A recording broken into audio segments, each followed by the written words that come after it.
Hello प्यारे बच्चों, आप सबका स्वागत है मेरे यूट्यूब चैनल एडू कलर्स में। आज मैं इस वीडियो में आपको 8वीं कक्षा का हमारे अतीत भाग 1 का पाठ 3 ग्रामीण क्षेत्र पर शासन चलाना पढ़ाऊंगी। इंग्लिश में इस चैप्टर को बोलते हैं रूलिंग द कंट्री साइड। ये आवर पास्ट का चैप्टर 3 है। ध्यान सुनिएगा चैप्टर। अच्छा बच्चों, आप सब तो मूवी देखते होंगे, तो आपने एक मूवी देखी होगी लगान। सबने देखी होगी मूवी। तो इस मूवी में क्या खास है? लास्ट में एक क्रिकेट मैच भी देखा होगा जो बहुत इंटरेस्टिंग है। तो वो मैच क्यों होता है? देखिए, अगर आपने मूवी देखी होगी तो आपको पता होगा कि ये हमारे आज़ादी से पहले की दर्शाई गई मूवी है, जिसमें अंग्रेज़ अधिकारी हमारे उस गांव के एरिया में आते हैं और वहाँ से लगान मतलब रेवेन्यू टैक्स कर वसूलते हैं, और वो 3 गुना लगान वसूलते हैं उस एरिया से जहाँ वो रहते हैं। तो वो लोग नहीं दे पाते, जिसकी वजह से उन्होंने कहा कि हम मैच खेलने के लिए रेडी हैं। और जब वो मैच जीत जाते हैं, यानी कि जो भारतीय हैं, जब वो मैच जीत जाते हैं तो उनको वहाँ से लगान नहीं देना पड़ता। अब तो जो लगान आप शब्द सुन रहे हैं, तो उसी के बारे में कुछ ना कुछ हम इसके बारे में पूरे चैप्टर में चर्चा करेंगे। ध्यान से आप ये चैप्टर सुनिएगा। कंपनी दीवान बन गई। यहाँ पर हम जिस कंपनी की बात कर रहे हैं वो है ईस्ट इंडिया कंपनी। तो ईस्ट इंडिया कंपनी जो कि इंग्लैंड की कंपनी थी, अंग्रेज़ों की कंपनी थी, जो भारत में व्यापार करने के मुद्दे से आई थी। अब वो यहाँ पर जब प्लासी की लड़ाई और बक्सर की लड़ाई को जीत गई तो उनका मुद्दा यहाँ पर व्यापार करना नहीं, बल्कि यहाँ पर शासन करना हो गया। लेकिन वो शासन तभी कर सकते थे जब वो भारत की जो आर्थिक स्थिति है उसको अच्छे से समझ सकें और उसको अपने हाथों में कर सकें। तो अब ये दिखाया गया है कि दीवान, यानी दीवान का मतलब होता है पैसे से लेन देन से जुड़ी हुई चीज़ें। तो अब कंपनी जो है पैसे से जुड़ने लगी, भारतीय अर्थव्यवस्था से जुड़ना चाहती थी, जिसकी वजह से वो यहाँ पर कुछ मुट्ठी भर अंग्रेज़ जो हैं वो सारे हिंदुस्तानियों पे एक तरीके से आर्थिक तरीके से भी उन पर शासन करना चाहते थे। तो देखो बच्चों, अब हम देखेंगे कंपनी की आमदनी पहले कैसे होती थी। जब वो यहाँ व्यापार करने आई थी तो उसकी जो आमदनी होती थी, यानी कि जो उसको कमाई होती थी, वो पहले यहाँ पर वो व्यापार करने आई थी तो वो अपने देश, यानी कि जो उनका हमवतन था इंग्लैंड, वो अपने देश से सोना चांदी मंगवाती थी, उसको यहाँ पर बेचती थी और उसी सोना चांदी के बदले में वो भारत से सामान खरीदती थी और अपने देश वापस ले जाती थी। लेकिन ऐसे करेंगे तो फिर वहाँ का सोना चांदी सब इंडिया आ जाएगा, वहाँ पे खाली हो जाएगा सब कुछ। तो इन्होंने क्या करा कि इन्होंने सोचा क्यों ना अब इंडिया को ही लूटा जाए, इंडिया से ही पैसा कमाया जाए और यहीं की चीज़ों को खरीद के इंग्लैंड भेजा जाए। तो ये उनकी एक तरीके से स्ट्रैटेजी थी कि वो यहीं का पैसा यहाँ से लेके, यहीं के लोगों से लेके, उसी यहाँ के लोगों से सामान खरीद के अपने देश में ऊंचे दामों पर बेचना चाहते थे। ठीक है, तो इस तरीके से इन्होंने अपना दिमाग लगाया और यहाँ पर शासन करने की रणनीति तैयार की। अब इन्होंने सोचा कि अगर हमें यहाँ पर यहाँ की अर्थव्यवस्था को देखना है, समझना है, तो यहाँ के जो ग्रामीण क्षेत्र हैं, क्योंकि भारत उस समय ग्रामीण पृष्ठभूमि का था ज़्यादा, तो वहाँ के गांव, किसानों, ज़मींदारों या जो वहाँ के प्रशासन जो भी था, ज़मींदार थे, राजा थे, उनको समझना ज़रूरी था। तो सबसे पहली जो व्यवस्था यहाँ पर लागू की गई, खेती में सुधार की ज़रूरत इनको महसूस हुई और इन्होंने यहाँ पर जो व्यवस्था सबसे पहले लागू की वो था सबसे पहले स्थायी बंदोबस्त। ठीक है, 1793 में स्थायी बंदोबस्त लागू किया गया चार्ल्स लॉर्ड कॉर्नवालिस के काल में। ये उस समय यहाँ पर भारत के गवर्नर जनरल थे और इनके काल में यहाँ पर स्थायी बंदोबस्त को लाया गया। इसमें कुछ खास बातें थी। अभी स्थायी बंदोबस्त क्या है, इसके ऊपर बहुत क्वेश्चन आते हैं। स्थायी बंदोबस्त का मतलब था कि इस बंदोबस्त की शर्तों के अनुसार राजाओं और जो तालुकदार थे, जो ज़मींदार वगैरह को ही कहते हैं, कि इनको ज़मींदार की मान्यता दी गई। ठीक है, और उन्हें किसानों से लगान वसूल करने के लिए एक बिचौलिए के रूप में तैनात किया गया। यानी किसान बीच में राजा या ज़मींदार, और ये जो राजा और ज़मींदार थे किसानों से टैक्स लेके कंपनी को देंगे। तो ये जो टैक्स था ये 10 साल के लिए फिक्स कर दिया गया, मतलब कि भविष्य में कभी भी इसमें बढ़ोतरी नहीं की जाएगी। 10 साल के लिए फिक्स कर दिया गया कि इतना टैक्स तो कंपनी में राजा या जमींदारों को किसानों से लेके जमा कराना ही पड़ेगा। और ज़मींदारों से ये उम्मीद की जाती थी कि वो जो किसान या जो भी ज़मीन उनको दी जा रही है देखरेख के लिए, उसमें सुधार के लिए वो खर्च करेंगे। तो उन्हें लगता था, कंपनी को लगता था, क्योंकि राज्य की ओर से राजस्व यानी टैक्स की मांग बढ़ने वाली तो थी नहीं थी, इसीलिए ज़मींदार बढ़ते उत्पादन में फ़ायदे में भी रहेंगे, ज़मीन का फ़ायदा भी करेंगे, पैसा भी लगाएंगे उसमें, और हमको यानी कंपनी को भी पैसा भरते रहेंगे। लेकिन इस स्थायी बंदोबस्त ने बड़ी समस्या पैदा कर दी।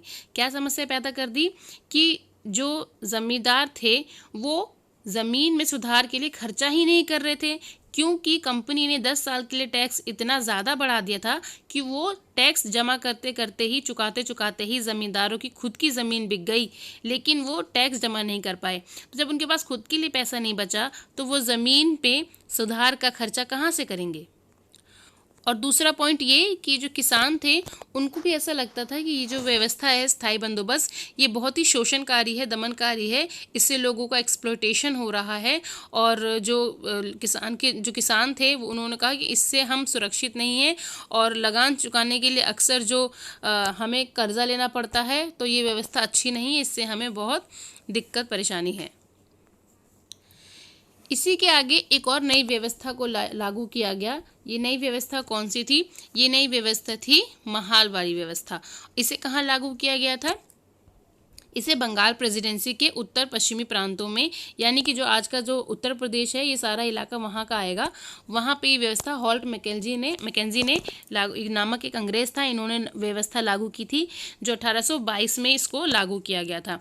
इसमें क्या था, जो स्थायी बंदोबस्त में पहले राजा और तालुकदार जो थे वो ज़मींदार का रोल प्ले कर रहे थे, वो कंपनी को टैक्स वसूल के देते थे। लेकिन अब क्या हुआ कि इसमें महालवाड़ी व्यवस्था में क्या किया गया, महाल का मतलब होता है गांव, ठीक है। महालवाड़ी व्यवस्था में ये कहा गया कि गांव का ही कोई जो मुखिया होगा वही जो है कंपनी को टैक्स वसूल करके देगा, और कोई भी राजा या ज़मींदार जो है इसका बिचौलिया नहीं रहेगा। तो राजस्व यानी टैक्स इकट्ठा करने की जिम्मेदारी जो गांव का कोई मुखिया मेन आदमी होता था उसको सौंप दिया गया, और इस व्यवस्था को महालवाड़ी बंदोबस्त का नाम दिया गया। अब हम चलते हैं थोड़ा साउथ में, दक्षिण भारत में। साउथ इंडिया में एक मुनरो व्यवस्था नाम की एक व्यवस्था थी, जो स्थायी बंदोबस्त का एक रूप था, तो उसको वहाँ पे लागू किया गया था। वहाँ जो इस व्यवस्था को जब लागू किया गया तो वहाँ पर इसको रैयतवार या रैयतवारी का नाम दिया गया। और पहले कैप्टन अलेक्जेंडर रीड थे जो टीपू सुल्तान के टाइम पे वो इस व्यवस्था को लगा चुके थे। तो एक और व्यक्ति थे, ये आप देख रहे हैं यहाँ पर, ये जो व्यक्ति हैं ये है टॉमस मुनरो, ठीक है।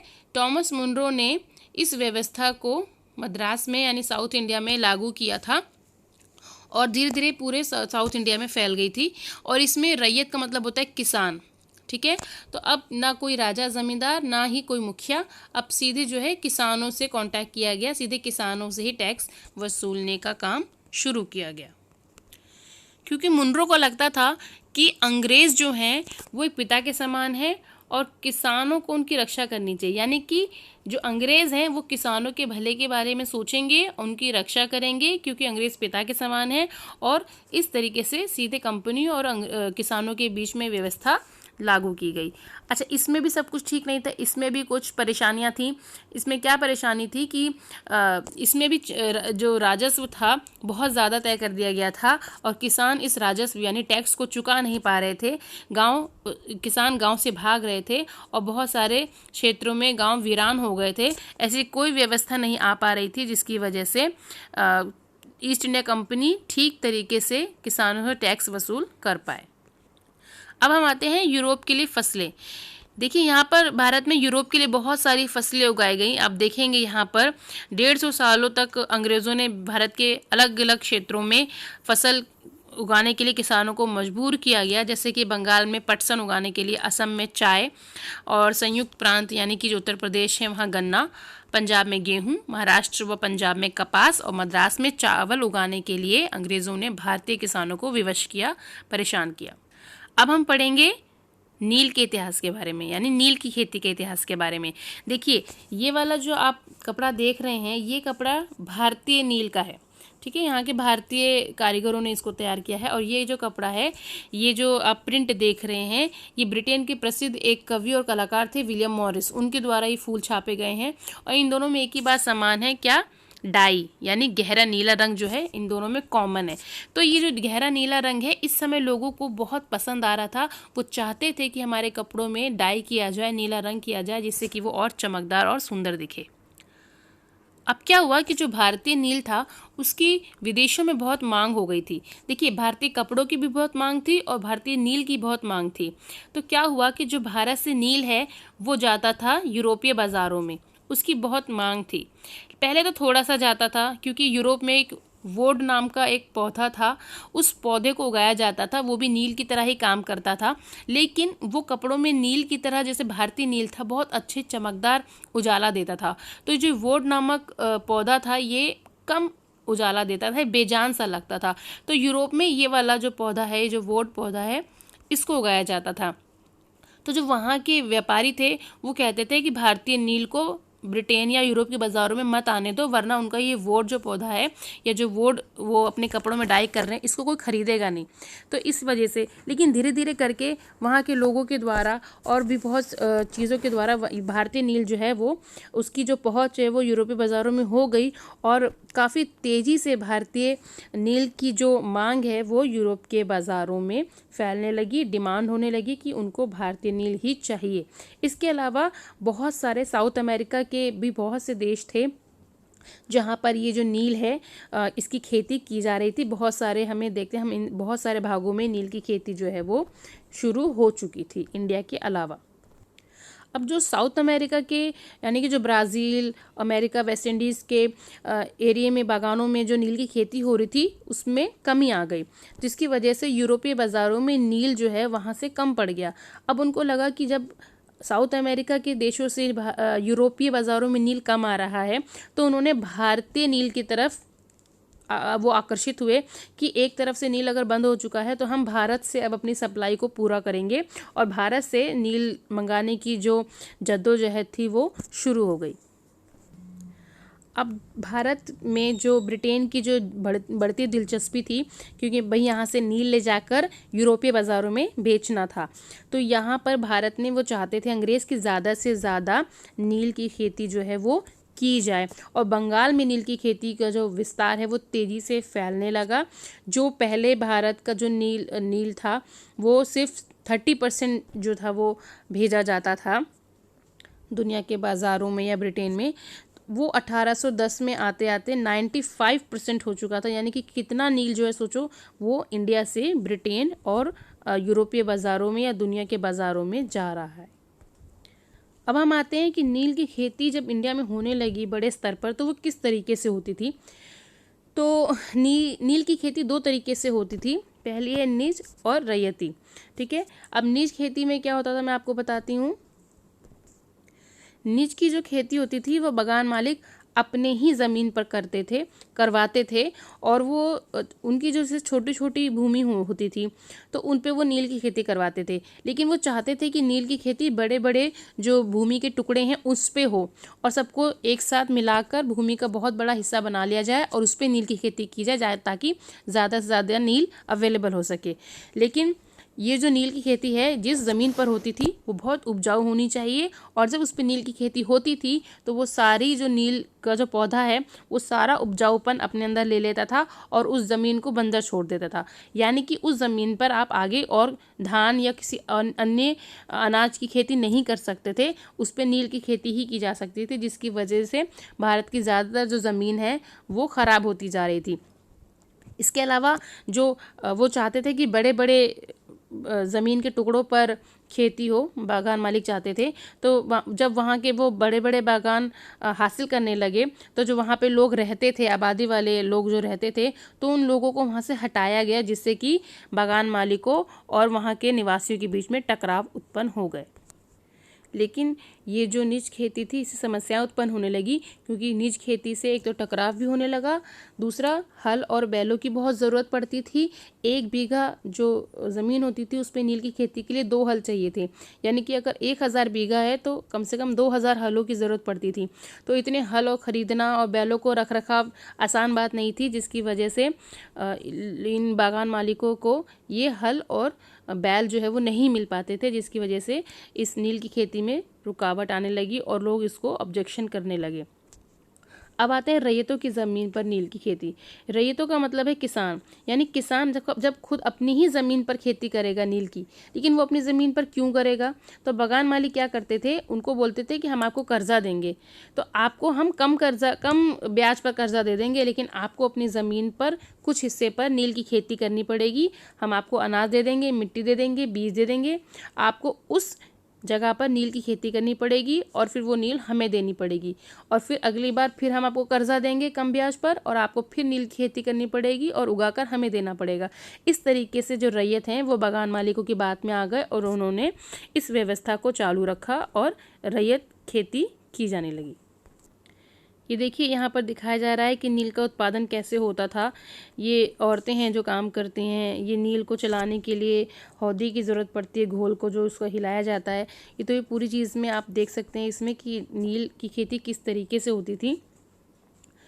अच्छा, अब हम देखते हैं कि इस नील की खेती से बहुत सी समस्याएं उत्पन्न हो गई थी, और क्योंकि ज़मीन जो है वो बिल्कुल जड़ ख़राब हो जाती थी, मिट्टी की सारी ताकत ये नील का पौधा खींच लेता था, वहाँ पर धान की खेती नहीं की जा सकती थी। इसी वजह से नील के विद्रोह शुरू हुए 1859 के बाद में। यहाँ पर हम देखते हैं बंगाल में हज़ारों रैयतों ने नील की खेती से इनकार कर दिया, और जो बगान मालिक के जो एजेंट हुआ करते थे, जब वो टैक्स लेने वसूली करने आते थे, तो ये जो लोग हैं तलवार भाला तीर कमान लेके उन लोगों का सामना करते थे और उनको भगा देते थे कि आप यहाँ ना आए, हम नील की खेती नहीं करेंगे। और बहुत सारे लोग जो ज़मींदार वगैरह थे उनको भी लगता था कि बगान मालिक जो हैं वो हद से ज़्यादा आगे बढ़ रहे हैं नील की खेती के लिए, तो वो भी किसानों से मिल गए और नील की खेती के लिए वो भी संघर्ष करने लगे कि नील खेती ना हो, ताकि इस तरह से बगान मालिकों की शक्ति में बढ़ोतरी ना हो सके। और जो किसान थे उनको लगता था जो अंग्रेज़ी सरकार है वो भी उनके संघर्ष में उनका साथ देगी, क्योंकि 1857 की जो का विद्रोह हुआ था उसमें ब्रिटिश सरकार काफ़ी हिल चुकी थी, डर चुकी थी कि भारतीय जो हैं वो इस तरह का विद्रोह दोबारा ना कर दें। इसलिए वो नील की खेती करने वाले जो किसान थे उनके समर्थन में आए और उन्होंने बोला कि जो रैयत है यानी जो किसान है उनको मजबूर नहीं किया जाएगा किसी भी तरह के कॉन्ट्रैक्ट में आने के लिए कि वो नील की खेती करें, या उनको बाध्य नहीं किया जाएगा कि वो नील की खेती करें। तो इस तरीके से हम देखते हैं कि अंग्रेज़ सरकार ने भी कहीं ना कहीं उनका साथ दिया, और रानी विक्टोरिया ने, ये देखिए, रानी विक्टोरिया ने नील खेती ना करने का हुक्म दे दिया। और जो नील उत्पादन व्यवस्था थी उसकी जांच करने के लिए एक नील आयोग का भी गठन किया गया, और जो दोषी पाया जाता था या जो ज़बरदस्ती नील की खेती करवाता था उसके खिलाफ उसकी आलोचना की जाती थी या उसके खिलाफ कार्रवाई की जाती थी। जो आयोग थे उन्होंने किसानों से कहा कि वे जो भी कॉन्ट्रैक्ट है उसको पूरा कर रहे, लेकिन वो आगे से नील की खेती का कोई भी कॉन्ट्रैक्ट ना। आगे चल के हम देखते हैं, जब हम इतिहास और पढ़ेंगे, जब महात्मा गांधी आते हैं तो हम ये देखते हैं कि 1917 में उन्होंने, महात्मा गांधी जी ने बिहार में चंपारण का दौरा किया था और वहाँ पे नील के जो बागान मालिक हैं उनके खिलाफ अपने आंदोलन की शुरुआत भी की थी। तो ये चैप्टर यहाँ कंप्लीट होता है। आप मुझे कमेंट सेक्शन में बताइएगा कि आपको चैप्टर कैसा लगा। कृपया मेरे चैनल को सब्सक्राइब करें, और इस वीडियो को समझने के लिए थैंक यू सो मच। आगे मैं इसके सॉल्यूशन बनाऊंगी और आप उसको सॉल्यूशन को नोट कर लीजिएगा कॉपी में। Thank you so much.